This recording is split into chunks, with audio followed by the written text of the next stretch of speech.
So let's go to the way that we actually see the physical world, and I'm going to make the point that it's very strange. And the reason for telling you this is not only that that's the way it really is, but to get you hooked on the idea that vision is really pretty mysterious in terms of visual perception. There's a huge discrepancy between what we're aware of seeing and the physical measurements that are out there in the world that we make with simple instruments. And that discrepancy is going to be the theme of the course that we're going to come back to again and again in trying to explain what that discrepancy is all about. Why is it there? Let's first take a look at the perception of luminance.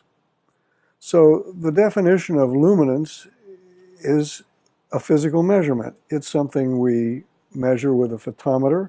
Again, as I said a minute ago, you all have one of these in your cell phones when you take a picture with your cell phone.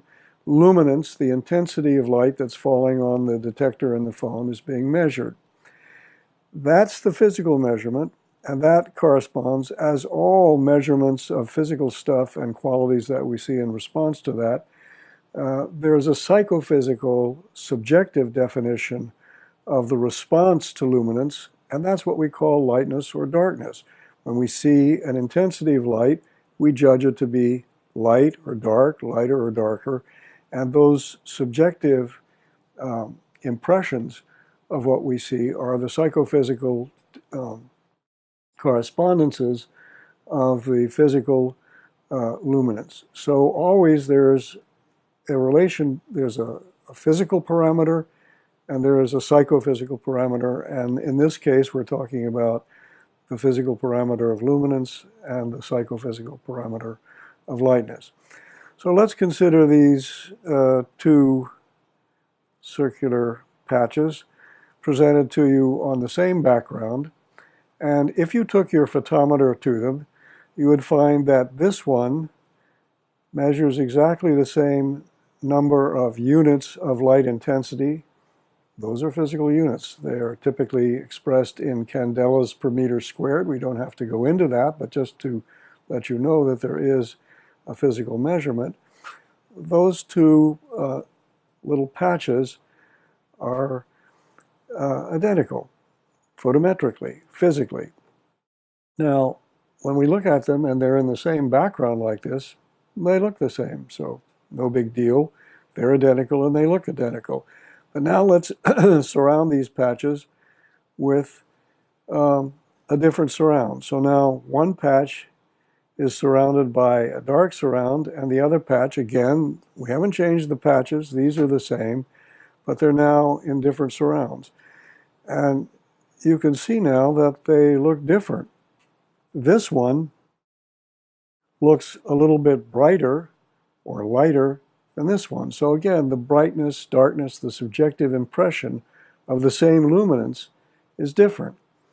And that's really quite puzzling. Why should that be? Why is that? Well, first of all, you might say the difference between these two perceptions, not very great. Maybe that's just a little side effect of the imperfections of our visual system. And of course, all biology that's evolved, or anything that's evolved, is presumably not perfect.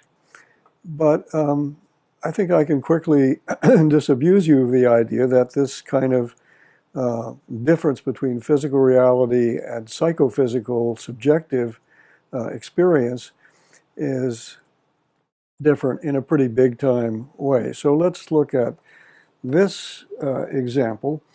And here I want you to direct your attention to the perception, the lightness or darkness of this area versus this area, or this area versus this area. And I think you see them, as I see them, as everybody sees them, as this region of the scene being very much lighter than this region of the scene. Again, this region of the scene being very much lighter than this region of the scene.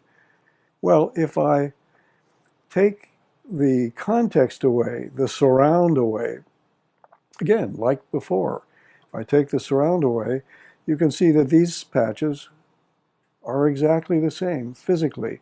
If we measure them photometrically, they all have exactly the same reading in candelas per meter square of the light falling on those surfaces. But as soon as I restore the surround, you once again see them as very different in lightness or darkness.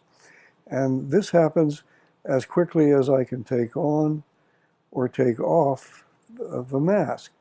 So this is not at all like something you experience when you're going into and out of a movie theater and you have to dark adapt. It takes many minutes for you to see everything in the theater once you go in, or to readjust when you come out into sunlight. This is not that at all. This is instantaneous. And that raises the question of what's going on.